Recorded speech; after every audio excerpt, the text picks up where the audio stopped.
Olá, meus irmãos, graça e paz, que a bênção do Eterno esteja presente sobre a vida de todos.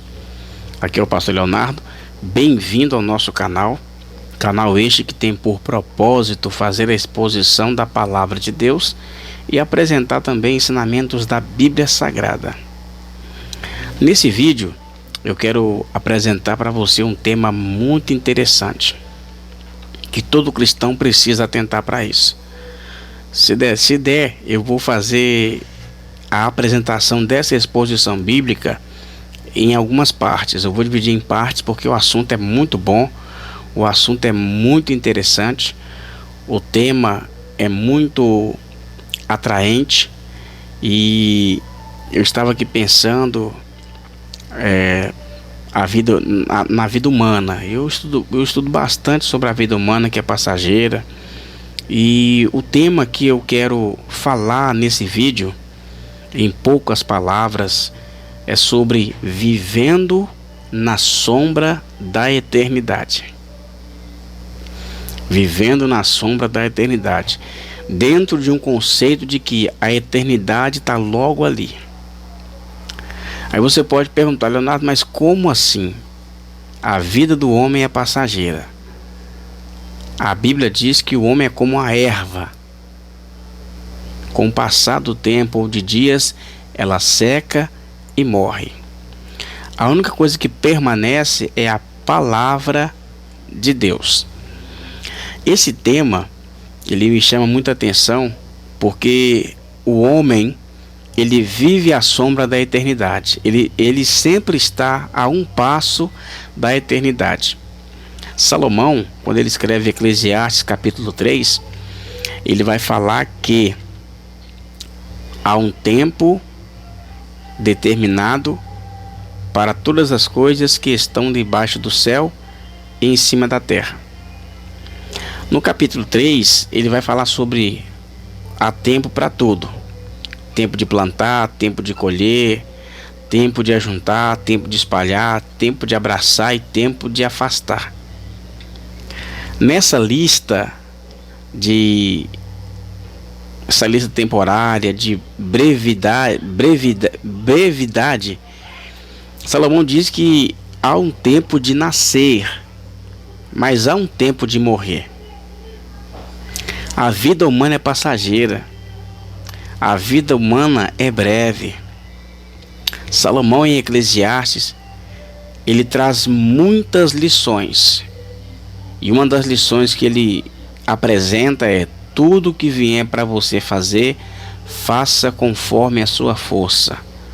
Porque o lugar para onde tu vai, não há obra, não há construção, não há sabedoria, não há entendimento. Esse lugar que ele se refere é a sepultura.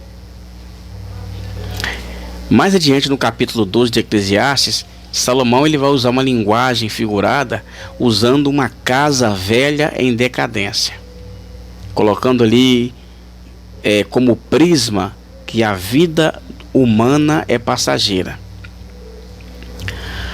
Viver à sombra da eternidade é fundamental para o cristão. Nas palavras de Salomão, quando ele usa essa figura de uma casa velha caindo aos pedaços ou em decadência, ele está falando da velhice.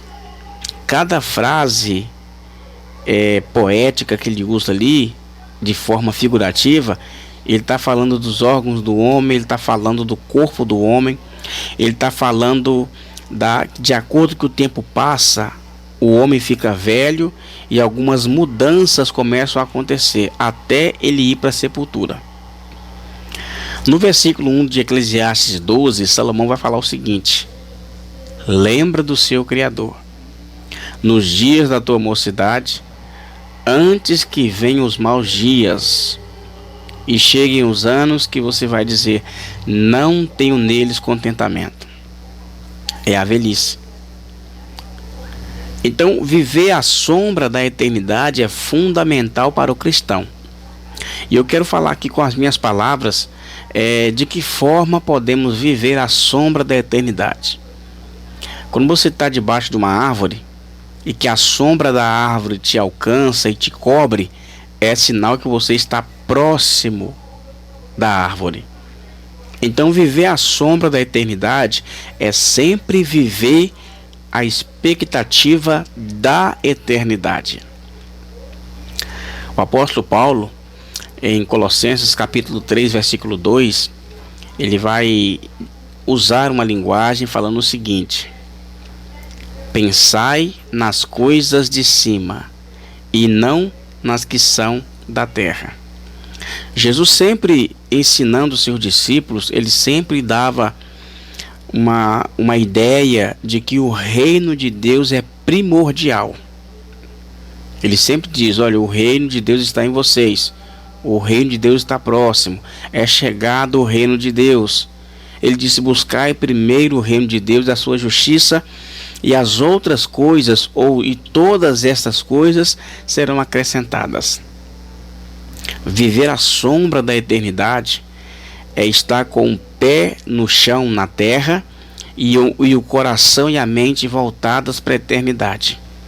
Viver à sombra da eternidade é viver sempre a expectativa de que hoje pode ser o último dia e que precisamos preparar, porque aqui na terra a nossa vida é passageira, porque há um tempo determinado para nascer e para morrer.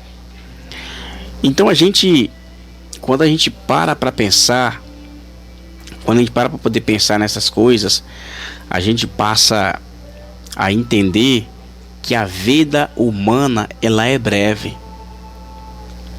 Por isso que a gente precisa viver um dia após o outro. Precisamos viver o dia como se fosse o último dia. Se é para abraçar, abrace. Se é para tratar bem, trate bem. Se é para fazer o bem, faça o bem, porque o amanhã pode ser tarde. O amanhã não pode ser o seu dia. Então a Bíblia, ela nos apresenta isso aí, né? Então viver à sombra da eternidade é você viver a expectativa da eternidade e não a expectativa da terra ou do mundo que vivemos, porque o mundo aqui passa, tudo é passageiro. Em 1 João capítulo de número 2, verso 17, João vai dizer: o mundo passa com sua concupiscência, mas aqueles que esperam no Senhor permanecerão para sempre. Ou seja, aqueles que estão na terra, mas estão com a visão na eternidade, vivendo a expectativa da eternidade, vivendo a sombra da eternidade, como se a eternidade tivesse um passo à frente. Eles vão viver para sempre. O mundo vai passar juntamente com seus desejos e concupiscências, mas aqueles que esperam no Senhor, eles permanecerão para sempre. Esse permanecer para sempre indica que a eternidade está logo ali e Deus colocou uma parte da eternidade dentro de você. Tem um texto na Bíblia, não me recordo se é Eclesiastes 3:11, que Deus colocou a eternidade dentro do homem. Dentro do homem há algo imaterial e eterno, que é a alma e o espírito humano. Deus colocou a eternidade dentro de nós, ou seja, aquele sentimento, aquela sensação, aquela expectativa da eternidade. Mas qual é a intenção de Satanás se levantar contra aqueles que servem a Deus e contra a humanidade? Ele quer usar o sistema para prender a mente da humanidade no mundo, porque o mundo vai passar, a eternidade não. Então viver à sombra da eternidade é você viver a expectativa de que o céu é logo ali e que a eternidade está bem mais perto do que a gente pode imaginar. Depois eu vou estar fazendo a segunda parte desse vídeo, desse assunto que é muito interessante. Jesus veio para que tivéssemos vida e a tivéssemos em abundância. Que Deus te abençoe. Em nome de Jesus, vai ter a segunda parte. Fique ligado, comente aí, deixe o seu like e se inscreva no nosso canal. Deus abençoe a sua vida em nome de Jesus Cristo.